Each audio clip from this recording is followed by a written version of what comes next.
अस्सलाम वालेकुम। वालेकुम सलाम। भाईजान ये फीमेल इनकी मदर है और ये बच्चे हैं, ये कितने माह के हैं बच्चे? और ये बच्चे तो हो गए तकरीबन 3.5 माह के, 3 माह के हैं बच्चे।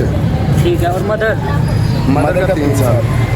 तो भाईजान क्या डिमांड कर रहे हैं आप? 40,000। बच्चों का मदर का मिक्स है दोनों का? नहीं, सिर्फ बच्चों का है। सिर्फ बच्चों का जी 40,000 रुपये डिमांड कर रहे हैं। 3 माह के ये बच्चे हैं। वैक्सीनेटेड है भाईजान? जी, टोटल वैक्सीनेशन है, गवर्नमेंट दी है वैक्सीनेशन भी। ठीक है। और फाइनल कितना कमी पेशी हो जाएगी? कभी पेशी जो बात करेगा फिर कर लेंगे उनके साथ। ठीक होगा। उनको खाने में क्या देते हैं आप? खाने में बॉयल चावल ठीक है। और चिकन। खाने में बॉयल चावल और चिकन बोलन देते हैं भाईजान। अपना फ़ोन नंबर काइंडली शेयर कर दीजिएगा। 0323 45 23 909।